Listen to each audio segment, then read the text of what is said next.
voix des sans-voix dal leen ak jàmm ci l'édition du soir tey liñ tànn di waxtaane ci mbirum mbay lay doon muy agriculture campagne de commercialisation agricole ak lépp li nga xam ne war nañ ko ci xam dinañ ko waxtaane léegi ak Mamadou Alpha Diallo mi ngi bokk ci kuréel gi ñu tuddee regroupement des acteurs du secteur agroalimentaire foofu la ca Touba Mamadou Alpha Diallo maa ngi lay nuyu di la dalal jàmm. Bon maa ngi lay fay Moustapha di la remercier ci invitation bi ak sa équipe di ñaan lépp lu ñu fi wax mu jëriñ Sénégal ak képp ku ñuy déglu. incha allah tey suñu waxtaan Georges Nesta Diop lañ ci àndal Georges maa ngi lay nuyu. maa ngi lay fay Moustapha di nuyu tamit suñu invité bi ak ñëpp ñuy seetaan. léegi xam naa moom Birame Wathie dinañu dàpp ci waxtaan ni ñu koy defee talaata bu nekk ñu waxtaan ak moom actualité réew mi Georges sax bala ñuy waxtaan ci wàllu agriculture nañ taxaw ci politique d'abord ak li nga xam ne moo doon auditu fichier électoral bu mel ne résultats yi joxe nañ ko. waaw résultats yi joxe nañ ko Moustapha effectivement. experts yooyu nga xam ne c'est des experts internationaux yi nga xam ne partenaire du Sénégal ñu koy jàppale Sénégal yëpp su mbirum élection xam nga ne bu ñu génnee si élection présidentielle wu 2019 opposition bi def amoon ay recommandations ay exigences yoo xam ne sax dañu noonu dootuñu dem élection tant que càmbaruñu fichier bi xam lan moo si nekk ak vraiment comment expliquer la victoire du président Macky Sall dès le premier tour en 2019 jàppoon nañ lu bëri que ne le fichier était piégé d'ailleurs président Abdoulaye moo njëkk yëkkati kaddu boobu ne leen kenn mënul gagner Macky Sall ak fichier bu nekk ne teeloon na ko wax nee na ce fichier là était un fichier sur mesure te bi ngeen demee ba si kanam di ngeen xam li mu leen di wax nii man en tout cas du ma bokk si élection avec ce fichier là ba looloo taxoon nag le lendemain bu ñu joxee résultat yi pare opposition bi bu ñu tegee dialogue politique bi commission boobu doon liggéey ci dialogue commission dialogue politique dañu ne woon audit fichier bi c'est impératif c'est une exigence am na si nag yeneen doléance yu ñu ci tegoon donc buñ ci jàppee depuis lors nag ñu ngi doon liggéey effectivement la commission du dialogue bu nekk ci biir dialogue national la commission cellulaire dialogue politique ñoom ñu ngi doon liggéey c'est vrai que Covid bi nag xawoon tax af mbir mi traîner parce que démb rek maa ngi si doon waxtaan ak quelqu'un de l'opposition mu ne ma effectivement résultats yi am na yu jot a génn mais il faut comprendre que ñun ñëpp on n'est pas encore d'accord parce que boo gisee résultat commission bi nee na fichier bi moom vraiment baax na boo gisee parmi les 6,600,000 et quelques ñoo xam ne ñoo bindu nee nañ daal vraiment y a rien à dire parce que boo fàttaliku tuuti sax ci élection yi am na ay dëkk yoo xam ne surtout vers le Matam en tout cas dans le Fouta dañ ne woon ay xale yu ndaw dañu daan voté te am na sax image yu ñu daan wane mais au vu des résultats dañu ne loolu amul gisuñu en tout cas c'est 6 millions yu ñu bi électeurs yu ñu gis amul si koo xam ne amul mais dafa mel ne gis naa ci li ma jot a lire dans la presse ñu ne am na 500,000 électeurs je pense yu changé lieu de vote. waaw loolu moom dafa bëri. oui dafa bëri. waaw ñu changé bureau de vote dafa xaw a bëri. dafa également plus de 50% à peu près des jeunes sénégalais yoo xam ne war nañ voter nekkuñ ci fichier bi. nekkul ci fichier bi effectivement loolu aussi c'est un constat. boo xam ne experts yi gis nañ ko effectivement y a eu lu ñu mën a tuddee peut-être un transfert d'électeurs important quand même. loolu lan moo ko indi. bon peut-être que opposition bi dina joxe parce que suba la ñuy daje ñoom opposition bi pour joxe seen position par rapport ak résultats yi mais ce qui est constant c'est que 50% boo gisee kii bi résultat de l'audit day gis que ne peut-être 50% des jeunes qui ont l'âge de voter nekkuñ ci fichier bi loolu lan moo ko indi bon en tout cas si opposant en tout cas ñoo xam ne ñoo nekk est-ce que le fait que bi ñu doon wut carte d'identité dañ doon laaj à l'époque que ni ndax da nga bëgg a am carte électeur et tout ñu bind ko est-ce que du loolu moo parce que bu njëkk daawul demee noonu da nga am sa carte d'identité par dem wuti sa carte électeur est-ce que loolu joué wul si kii bi peut-être mën na nag parce que am na ñoo xam ne par exemple c'était la première fois ñu ñëw ngay dem di inscrire ñu laaj la est-ce que da nga bëgg a voter wala yow carte d'identité rek moo la tax a jóg effectivement am na ñoo xam ne peut-être que élection taxu leen a jóg. oui intéressé wu leen woon moment ça n'intéresse pas peut-être carte d'identité bi parce que temps boobu. carte d'identité bi c'était devenu peut-être. xale bu góor. voilà dafa jafe woon. donc pour beaucoup d'entre eux surtout que ça prenait un peu en longueur pour beaucoup d'entre eux dañ ne man daal defal ma suma carte d'identité rek ma dem. élection bon ay voter man je vote pas. d'accord ce qui explique peut-être ce qu'on appelle les primo-votants maanaam ñoo xam ne mosuñu voter. boo gisee ci fichier bi. peut-être boo gisee la jeunesse sénégalaise ñu si bëri ay amuñu ils n'ont pas voté ou bien ils sont pas inscrits. Maintenant am na ñoo xam ne dañuy jàpp que ne peut-être c'est une stratégie du pouvoir parce que xam nañ ne que la majeure partie des jeunes boo ko gisee rek d'habitude ils ont tendance à ne pas voter pour le pouvoir. Ce qui fait peut-être que voilà il y a sawaruñu leen jox seen carte d'identité wala seen kii même temps la carte d'électeur. Justement bala ñuy waxtaanee agriculture ak Mamadou Alpha Diallo Mame Birame Wathie maa ngi lay nuyu. waaw maa ngi lay fay Moustapha. nga fekk ñuy waxtaanee fichier électoral ak résultat audit bi nga xam ne moom lañ ci def 500 000 électeurs yoo xam ne changé nañ lieu de vote si ce que j'ai lu c'est bien ça. 50% des jeunes sénégalais nekkuñ ci fichier bi loolu soo ko delloo boole ko ak li nga xam ne moom la cour de justice de la CEDEAO wax barki démb ci parrainage bi. On va pas refaire la présidentielle de 2019 mais forcément on se pose des questions. Oui, tout à fait, et la légitimité du président de la République est encore mise sur la table. Parce que effectivement élection boo xamante ni dañu ne lu toll ni 500 000 personnes. véritablement déplacé nañ leen te loolu mu ngi débuté ci élection locale yi je sais pas ndax bàyyi nga ci xel ou pas. donc dafa am des zones yoo xamante ni nguur gi dafa leen a visé woon jàpp ne fii nii moom moo ko war a gagné. mu jaral ko mu jël des. ñii ay fonctionnaires ñii nekk beneen catégorie sociaux kii ñu fexe déplacer leen exemple bi ñu ciy gën a jël mooy la municipalité de Matam. nga xamante ni à un moment donné gars yi recensé nañ fii des milliers de personnes yoo xamante ni dañ leen a jël. population électorale bi yokk bu extraordinaire. voilà tout à fait faciliter leen seen déplacement tout ça pour ñu dem voter ji foofu te soo seetloo xam nga tout juste après l'élection présidentielle. Union européenne bi nga xamante ne nii bokkoon na si ñi financé pratiquement audit fichier électoral bi. ak saytu processus électoral bi également ñoom ca début ba élection yi jeexee rek la ñu remettre en cause le parrainage. ba ma ne je sais pas ndax yaa ngi koy fàttaliku am na benn émission bu ñu fi tegoon. te ñoom ay recommandations lañ doon def. soriwuñu woon comme cour de la justice ni mu soree nii ne. dans 6 mois nañ ko dindi. ñoom élection yi bu mu paree. c'est vrai la ñu def seen diagnostic ne véritablement lu ñu gis ci parrainage bi joxewul mënu la permettre nit ñi ñu am véritablement. benn comment dire benn ça ne reflète pas la bonne marche d'une démocratie. parce que am na candidat yu bëri yoo xamante ne nii.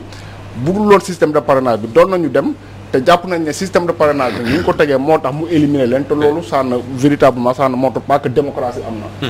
voilà. alors mu mel ne le défi Georges Nesta pour l'opposition en tout cas mooy fexe ba xale yii ñu wax nekkuñ ci fichier électoral bi ñu inscrire leen ci xaw ma nag. nan la justement sera à l'occasion d'une révision exceptionnelle. Des listes parce que là je crois que bu ñu naree dem ci élection dans quelques mois surtout pour les élections locales il faut forcément ñu am une révision exceptionnelle des listes. pour effectivement partis politiques yi mën a ñaax seen jeunes yooyu ñu dem voter ji ou bien ñu xam pourquoi ils ne sont pas sur les listes. ensuite je crois que war nañu régler aussi le problème des ordres de mission on en avait beaucoup parlé ci élection législative passé bon ça a amené parce qu'on avait vu qu'il y avait un usage exagéré des ordres de mission. D'ailleurs je me rappelle certains comme le maire de Mermoz Sacré-Cœur Barthélémy Diaz a dit que si aujourd'hui le score de Dakar a basculé c'est parce qu'il y a eu surtout aux Parcelles Assainies il y a une utilisation exagérée des ordres de mission kenn xamul woon naka lañ délivrer ordre de mission yi qui devait être détenteur d'un ordre de mission pour pouvoir voter parce que c'est des gens yoo xam ne ils sont supposés ne pas être inscrits dans une localité X mais qui par exemple par l'ordre de mission mu leen neexee ñu voté foofu. donc ça a quand même bouleversé certaines données au point que dans certains bureaux de vote on trouvait plus d'ordre de mission que ñoo xam ne sax ñoo fi bindu. alors ça a posé problème je crois que aussi j'ai pas encore lu tout le rapport. mais war nañu signaler affaire boobu parce que ça a créé un problème sur les législatives yi passées. alors Mame Birame souvent une élection wala même l'inscription le fait de s'inscrire sur des listes électorales dafa am des contextes wala des événements yoo xam ne ñoo koy favoriser. tey jii soo xoolee les jeunes sénégalais par rapport à ce qui se passe dans leur pays depuis quelque temps j'imagine que si jamais il y a une comment dire Georges exceptionnelle révision exceptionnelle des listes électorales boo def nag inscription massive mooy am. oui tout à fait parce que xam nga bu ñu demee ba jàpp ne tey jii nii carte électeur moom mooy changé. nekkul wàcc si mbedd mi xeex nekkul saaga nekkul xuloo. donc élection moom moo mun a permettre nit ñi. ñu tànn ki nga xamante ni moom la ñu wóolu. yaakaar naa ne dès l'instant que jàpp nañu loolu ba dugal ko ci bopp yi. bu ñu permettre à tous ces jeunes là ñu dem ci inscrire ci fichier électoral bi je pense que ne ils ne vont pas se faire prier. te boo seetloo discours bu Ousmane Sonko mujjee def. mu ngi ñëw ci lu mel noonu mu ngi expliquer ne le président Macky Sall boo déggee ñu ne légitimul c'est parce que élection yi passé non seulement dafa jalgati carte gi mais également am na beaucoup de jeunes sénégalais yoo xamante ni amoon nañ woon nañ yéene voté mais bu ñu demee ba foofu dañu leen kat inscrire nu mu tuddati am ngeen inscrire ngeen pour am carte d'identité mais inscrire leen ci fichier électoral bi donc ñu jox leen pièce d'identité donc amul inscription amul carte d'électeur te loolu comme li ma wax au départ rek ça remet en question la légitimité du président parce que tey jii nii comme nu nga ko waxee au départ mënatuñoo defaat élection yi c'est impossible. Non. Le président Macky Sall moom la ñu ne moo gagné voilà moom moo prêté serment devant les magistrats mais dans tous les cas ce que ça doit permettre aux opposants mooy que ñu taxaw pour que élection yi nga xamante ni dina amaat ñu fexe ba nga xamante ne jalgati yu flagrant yi nga xamante ni nguur gi def na ko si du ci amati te soo seetloo sax le président de la république xam naa ne détaillé wul véritablement li nga xamante ni def na ko mais boo seetloo élection 2019 yi bu mu paree dajaloo naa gars yi mu ne leen bàyyi naa njuuj njaaj xam naa xëy na bu naan bàyyi naa njuuj njaaj affaire yu demee noonu moo taxoon muy wax c'est ça tombé alors bon loolu moo ñuy may ñu waxtaane kon agriculture ak suñu invité muy Mamadou Alpha Diallo bokk ci regroupement des acteurs du secteur agroalimentaire de Touba d'abord d'une manière générale campagne électorale on parlait d'élection campagne de commercialisation agricole campagne agricole bi ñu nekk nii soo ko doon évaluer tey lan la ci mën a retenir parce que dégg naa ministre bi quand même mu ne depuis 1950 ou quelque chose comme ça on n'a pas eu campagne bu baaxee nii est-ce que point de vue boobu nga partagé ak moom. bon évidemment non parce que déjà pourvu woon naa ko ci ay chiffres boo xoolee point de presse boobu mu doon def man rek la doon tontu. parce que dafa njëkkoon génn mois de novembre annoncé ay chiffres. oui ma génn rapport USDA bu ko contredire. bu ne ko effectivement Sénégal amul prévision wu 1,826,000 tonnes. Pourquoi ma génn USDA bi mu ngi wax foofu naan j'ai entendu quelqu'un dire le rapport du USDA. Et c'est quelqu'un là c'est toi. C'est moi. Donc bi mu waxee loolu effectivement USDA def ne 1,400,000 moo am Sénégal at bi si prévision maa ngi toujours si prévision j'utilise bien les mots. mois de novembre la wax moom 1,826,000. mois de février USDA génn loolu moom pour moom bi may wax dama nekk damaa gëm USDA. moo tax mu ne man ça m'intéresse pas ñeneen li ñuy calculer waxuma loolu USDA dafa bind ci rapport bi ne. samay données maa ngi ko jëlee ci ministère de l'agriculture. donc man je lui ai posé la question comment se fait-il kii jëlee ay chiffres ci yow. am 1,400,000 yow nga am 1,826,000. loolu laa ko laaj. kon donc li mu tontu ak li ma laaj bokkul. léegi bi mu ñëwee ci conférence de presse bi mu ne. Prégec validé na 1,800,000 tonnes un peu moins. C'est pour la première fois dans l'histoire du Sénégal ma dégg Prégec mooy validé pourtant Prégec mu ngi fi depuis 2012. te loolu du rôle am. bon rôle am la mais day analyse. en fait bu ma ñëwee si biir di nga xam lan moo tax. Prégec warul kii. c'est-à-dire que comme nga xam ne jàpp naa ko ci USDA bi jàpp naa ko ci SILS bi doon na wax tamit SILS. boo gisee tamit utul SILS. Prégec la dem te xamul ne SILS moo coiffé Prégec. léegi moom dafa waxoon ne une mission conjointe du SILS ñëwoon na fi ànd ak FAO ak PAM. valider ay chiffres. yaa ngi dégg man ma woote SILS. yónnee leen courrier SILS tontu ma courrier baa ngi fii. SILS nee na laalewul ak dara chiffre ministre bi. ah oui loolu la wax et j'ai les audios du secrétaire général adjoint exécutif adjoint du SILS. ak son collaborateur qui me le dit au téléphone et qui me le dit sur un document. yaa ngi dégg bi mu xamee ne nag mënatul jaar foofu. ren mu indi bii paa mu indi Prégec ma wax la. c'était juste une visioconférence. man je demande au ministre comment des gens qui sont à l'autre bout du monde puissent dire que agriculteur bu nekk au fin fond du Saloum mu ngi am 1,200,000 gerte loolu mënul nekk en visioconférence c'est impossible. déjà que ñooñu. li ñu wax mooy. li gën a neex ci rapport bi muy def conférence de presse bi lire na lépp rapport bi mais liirul li ci suuf man li ci suuf moo ma doon intéressé. li ci suuf rapport bi daf ne Sénégal serait en stress alimentaire à partir du mois de mars. dina nekk stress alimentaire Fouta tampi dina continuer di tampi rapport bee ko wax de. c'est le rapport de qui? c'est un rapport de la PREJEC moom bi mu wax. d'accord après si vous voulez je vous le donne. d'accord. li ma gën a yéem ci dessin bi ñu def. mooy que daf ne toutes les régions qui bornent la vallée du fleuve Sénégal dañuy nekk en stress alimentaire. le stress alimentaire mooy lan moom. mooy maanaam insécurité alimentaire. waaw. du maanaam dinañ am jafe-jafe lekk du xiif mais dinañ am jafe-jafe lekk. voilà très bien mu ne bu ñu yeggee ba ci mois de mai. Fouta day nekk ci ñàkkub lekk. ñu ngi ko def ci rapport ñu ngi ci mois de mai de. ñu ngi ci mois de mai daf ne mai ba août. loolu la wax mai ba août ils seront dans cette situation là. mais man sama problème mooy est-ce que gis ngeen carte bi ñi mu décrire ne ñoom ñoo nekk ci stress alimentaire c'est toutes les régions yu nekk ci wetu ndox. maanaam la vallée du fleuve Sénégal. fi bay gën a yombee quoi. waaw 1700 kilomètres d'eau traverse avant muy jeter wu dans l'océan Atlantique et ces régions là ont des problèmes de lekk. benn. Deuxièmement Matam. au cœur du Fouta. Matam est assis sur 45 millions de tonnes de phosphate. bay loo soxla engrais nga soxla. te phosphate lañ ko defee. ah suuf. alors que monsieur le ministre tey jii mën a toog ci devant les Sénégalais. fàtte wax loolu bon damay de bon sens dama naan da ko fàtte. fàtte wax loolu au peuple sénégalais. et puisse se justifier comment est-ce que des régions telles que toutes les régions qui bornent la vallée du fleuve Sénégal puissent être en difficulté alimentaire. mu dellu ñëwaat ci chiffres yi. mu ne PREJEC validé na ko 1,8 million tonnes. oui mu ne 721 000 tonnes la ñu collecté officiellement. les gens le demandent où sont les 1,1 million restants.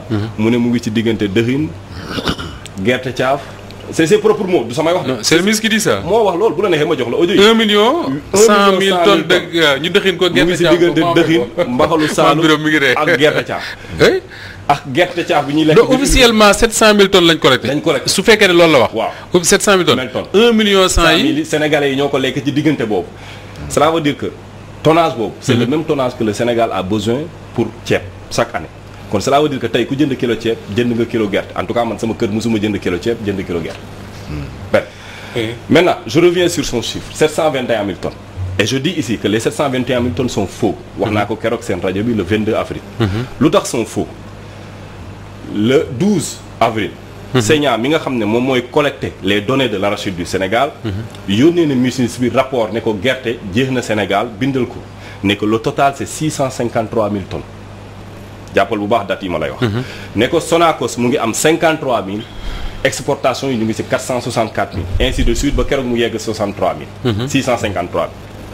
ministre bi génne une circulaire le lendemain que j'ai ici. oui pour dire que ne campagne arachide de commercialisation de l'arachide jeex na Sénégal. kon cela veut dire que après rapport Segna boobu. beneen gerte mënu fa tegu. léegi dites-moi naka la rapport boobu ne 653 000 tonnes a fi am. 12 jours après ministre bi nañ dolli ci 70 000 tonnes. vous savez pourquoi mu def ci 70 000 tonnes. pourquoi. le 24 novembre dafa génnoon point de presse ne. Sénégal dinañ am 1,826 000 tonnes. mais assurez-vous que collecte bi va être entre 40% et 50%. léegi bu fekkee ne 653 000 lañ yem yi ko waa Segna wax. bu boobaa du am 40% bi. léegi mu dolli 70 000. pour am 40% yi mu digale woon maanaam 700 000 tonnes. moo tax mu def 700 000. d'accord man dama lay déglu je me pose des questions très simples. wala une question très simple. le ministre de l'agriculture. ban intérêt la am di divulguer comme ni nga ko waxee de faux chiffres. déjà porte plainte naa ko pour diffusion de fausses informations. Oui. manipulation de chiffres en vue de tromper le chef de l'État. oui benn plainte boo xam ne du jëm fenn moom. je vois mal. yaakaar non je vois mal ñu convoquer le ministre de l'agriculture. waaw mais en tout cas bu fekkoon pays développé yi dinañ ko woo. allons-y léegi nag. bon xam nga tubaab def ne quand vous voulez une vache vous donne plus de lait vous lui mettez de la musique. il met de la musique au président de la République parce que daf ko jox plus d'argent le lait représente le lard. pour yow ces chiffres là sont destinés au chef de l'État pour tromper ko. principalement c'est pour le tromper. c'est pour wane ne que jox nga ma 60 milliards ma def campagne agricole léegi maintenant il faut que je te donne des millions de tonnes nee na Sénégal am na une autosuffisance en céréales de 90% mais loolu c'est totalement faux yow booy ndekki tu as besoin du blé. tout le blé passe par la mer Noire maanaam day jóge Europe di ñëw fii. añ bi on a besoin de 1,1 million tonnes. 1,3 million moo fi am kenn xamul ndax pari la ñuy wax wala décortiquer mais en tout cas on importe aussi autant. cela veut dire que il y a un gap. booy ndekki le meew bi c'est 60 milliards. importé léegi yow naka nga mën a jëlee chiffres yooyu yëpp céréales bi jëlal aussi maïs. NMA pardon bu fekkee si je fais de la publicité. importe 150 000 tonnes de maïs pour combler son gap. léegi expliquez-moi comment ce pays est autosuffisant 90% si céréales yi. C'est faux comme sur les céréales. Léegi le ministre donne des chiffres yéen vous donnez des chiffres mais ce que je veux savoir man mooy la réalité sur le terrain. C'est-à-dire que tey gerte bu amee les gens le sentent ci paysans yeeg seen unité de transformation yi ndaw rek yooyu est-ce que tey jii sur le terrain on constate que effectivement on est dans une bonne campagne. On est dans une mauvaise campagne et très mauvaise parce que déjà qualité gerte gi baaxul. Rendement bi on se situe entre 62% selon ITA. Mais qualité gerte bi. waaw qualité gerte bi. Cela veut dire que tey jii boo jëndee 100 kilos gerte. tu risques de gerte xott tu risques de te trouver avec 62 kilos. Alors que le bon rendement se situe entre 70 kilos. Et 72 kilos bu fekkee 100 kilos bi nga jënd. Donc ça veut dire que c'est un mauvais rendement. benn léegi nag. Sur réalité sur le terrain seen rajo fan yi dégg naa kenn ku nekk au Saloum. Tukulóoru Baye. qui dit que ne. wax na ko léegi rek may dégg. voilà les 600 milliards bi ministre bi wax la agriculteurs yi toog. c'est complètement faux. Le 17 mars génn na sur une télé de la place en disant que dégg na ciment.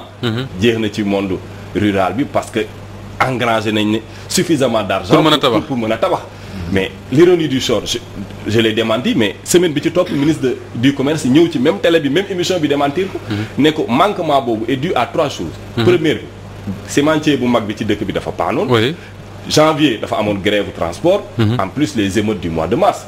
C'est ce qui a causé c'est ça. D'accord. Kon donc man duma ko tontu c'est son propre collègue qui l'a répondu. Alors Georges man quand j'écoute Alpha Diallo déglu le ministre de l'agriculture je me pose forcément des questions et dañuy waxtaan ñun ak baykat yi mais souvent bu ñu naan la 600 milliards def nañ ko ci àll bi nangam ci milliards mi ngi ci loxo baykat yi jënd nañ gerte gi am nañ xaalis nangam ak nangam mais boo waxtaan ak sa ay mbokku baykat da nga naan mais est-ce que ñun ñiy wax ci télé ak rajo yi nekkuñu ci benn réew bu sori trop ak réew bi nga xam ne ci la baykat yi di dund. Oui mais loolu je crois que c'est tellement facile à vérifier boo bëggee wax ne c'est facile de gonfler les chiffres. Mais demal nga sa koñ rek nga jéem a jënd gerte caaf nga xool. nga xool est-ce que vraiment li ngay dund. ñun ñi nga xam ne dañoo jógee si ay feetu ngalax ay affaires yoo xam nañ mën loo gerte jar ça coûte combien donc tu ne peux pas entendre chaque jour ne la non produire nañu tant de millions de tonnes. Alors que sur le marché ça ne se vérifie pas. Ça ce n'est pas logique. Il y a quelques jours j'avais vu un ami là qui aussi comme ñoom kii la nag il est toujours dans le secteur de l'arachide. mu naan ne vraiment il faut que ñu wax ministre bi wax ñu ces chiffres là fan la koy jëlee. parce que donc ils ne sont pas les seuls à contester les chiffres. Oui vraiment ça il faut que le ministre là nous dise fan le ministre de l'agriculture fan lay jëlee chiffres yu muy annoncé aux Sénégalais et au président de la République.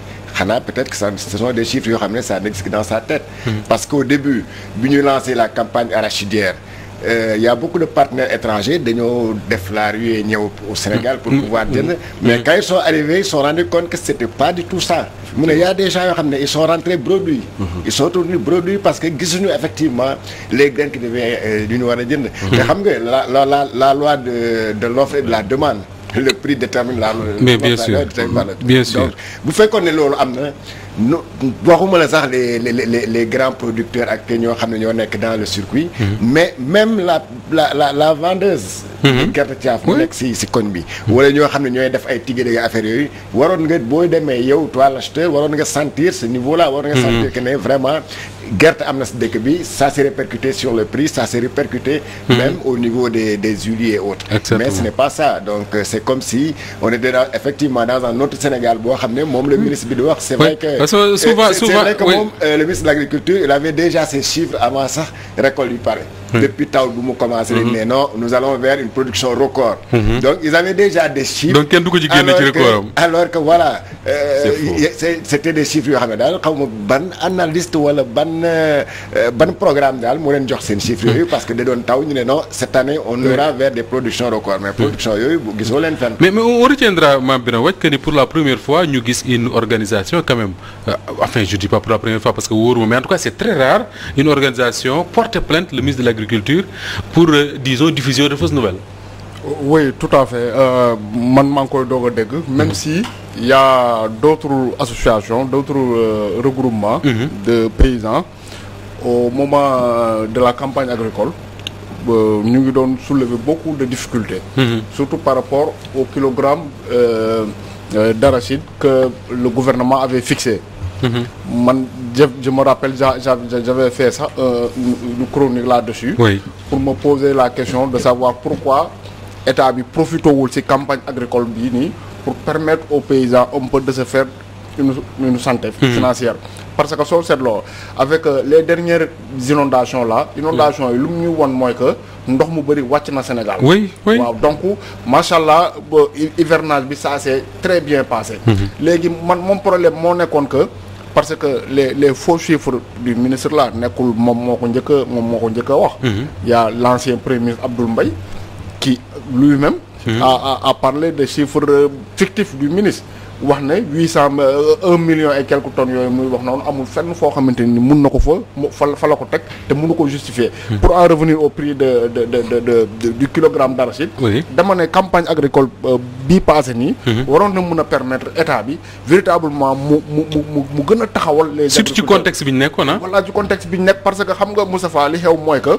frontières yëpp à un moment donné dañ leen a tëj. donc l'arachide nekkul au Sénégal rek kese lañ koy soxlaa on en a besoin un peu partout dans le monde. parce que matière première la boo xamante ni day dugg ci produit yu bëri. donc ma ne tey jii nii bu ñu demee ba nga xamante ni tëj nañu les frontières les pays de l'Amérique latine ay Brésil ay Argentine yi nga xam ne dañ ko daan produire. te même produire nañ ko mais mënuñu koo génne. ñun ñu am possibilité ñu ne les Chinois sont venus jusqu'au Sénégal.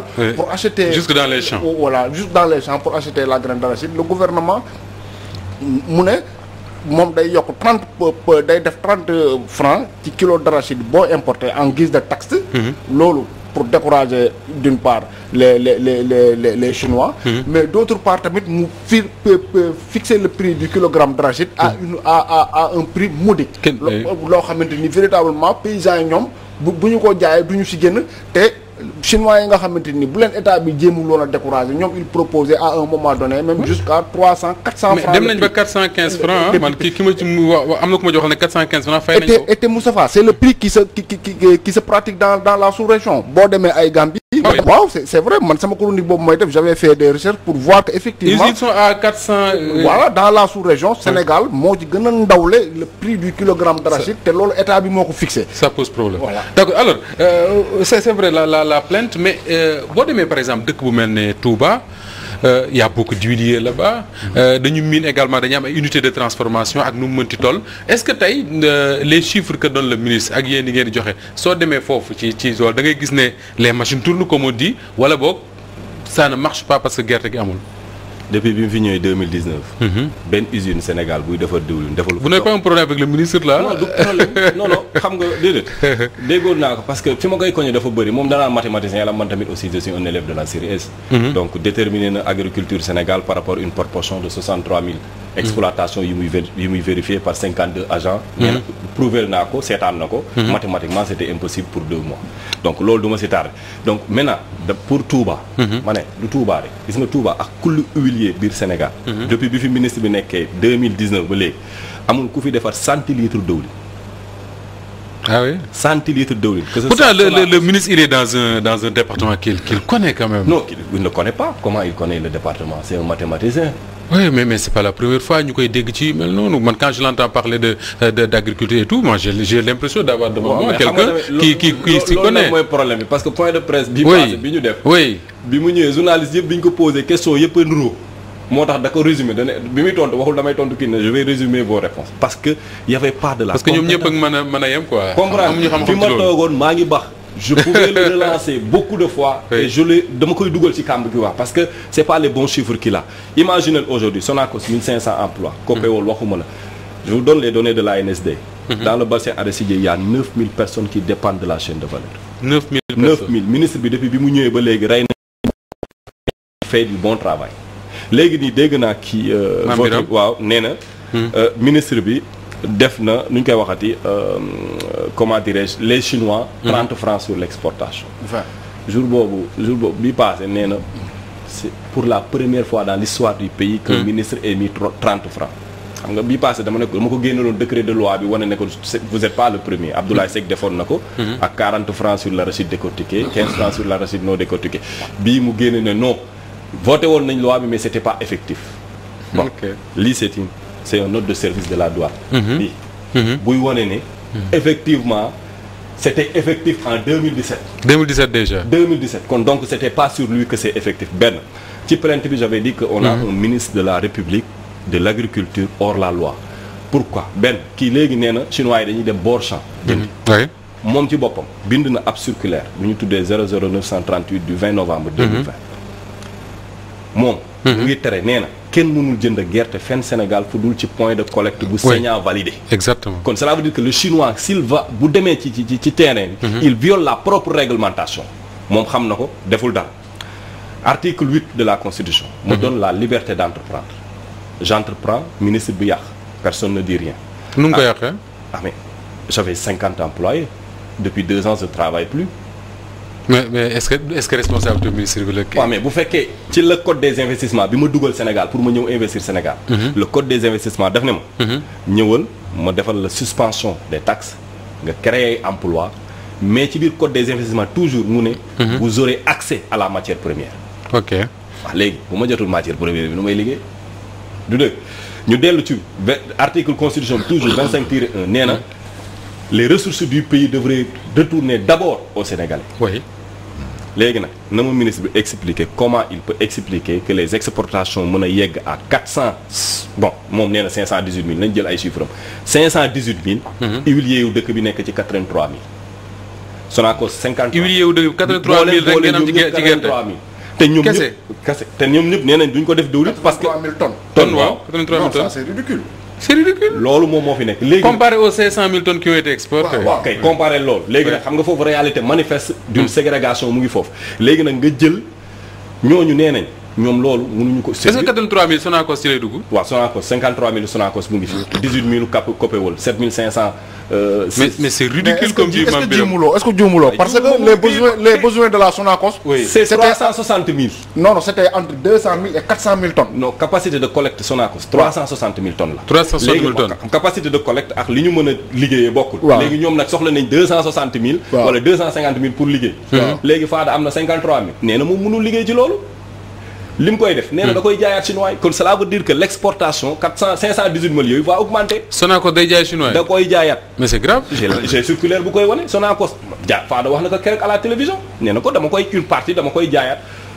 Copéol nee na moom day jaay intégralité bi yëpp. kon donc alors dites-moi comment dans ce pays on peut avoir un système wala simplement ay industries. ci mais kon huiliers dañuy disparaître su ma dégloo li ngay wax. dégg moom xam nga lan je vais vous donner les chiffres bi mu wax nee na. première année bi mu fi ñëwee 2019.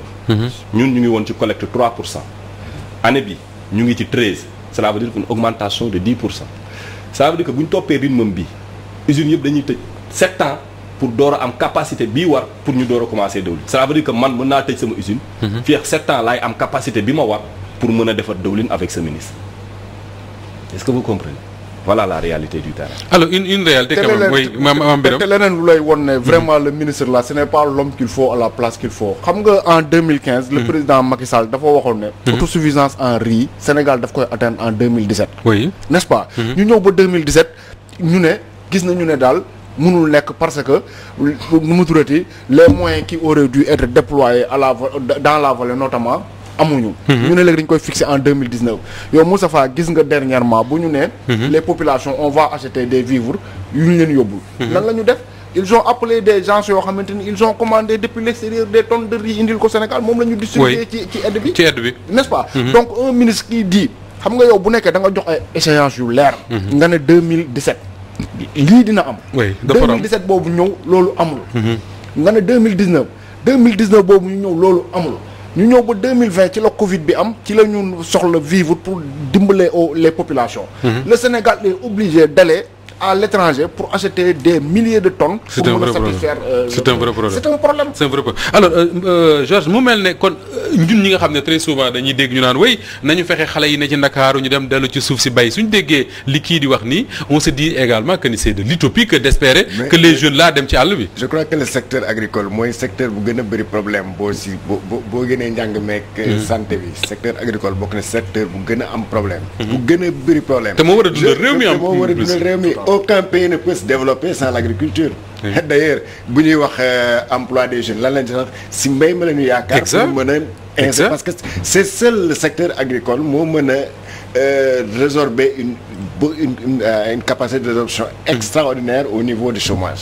Parce que moom la. oui il a promis 150 000 emplois. loolu parce que amul benn secteur le ministre waaw amul benn secteur mën a résoudre chômage autant que l'agriculture. Donc buñ ko fooyee je pense que là on. régler le chômage ba pare dundal réew mi c'est important. voilà parce que da ngay régler chômage. mais mënoo ko def ak les dundal réew mi.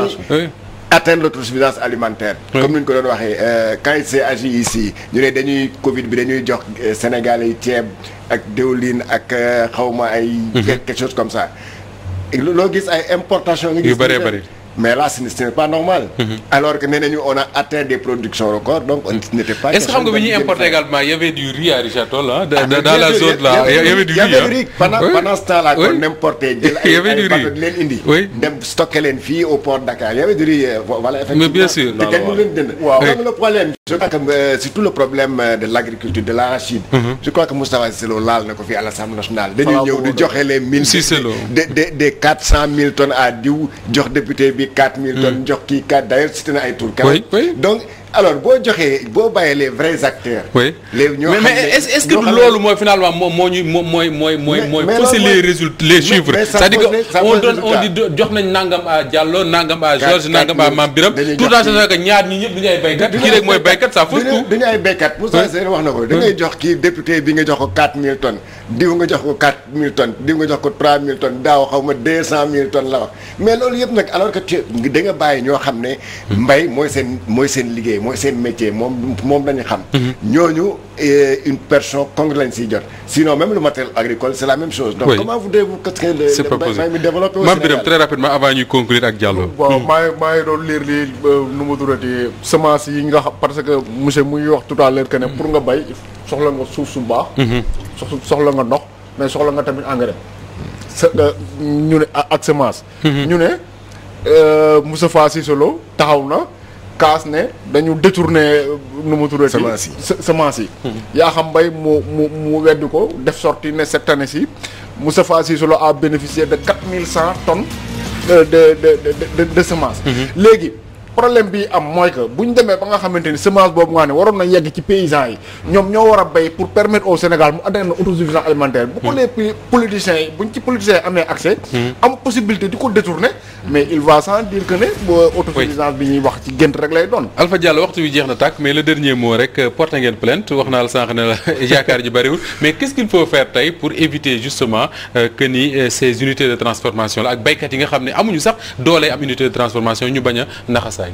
bon mois de février defoon naa appel ne monsieur Sall bu ñu jëlul ay directives fii ak mars. année bii duñu liggéey. li ma waxoon am na donc kon duñu liggéey. kon donc solution bi mooy trouver ñu ab ministre bu ñu mën a toog waxtaanal. d'accord mais keroog may ma tuuti une seconde. waxtu jeex na takk nee na ma keroog posé na ma benn question nee na ma dafa bëgg a comprendre comment 9 milliards yi mu dugal ci keesu état bi la nekk perte.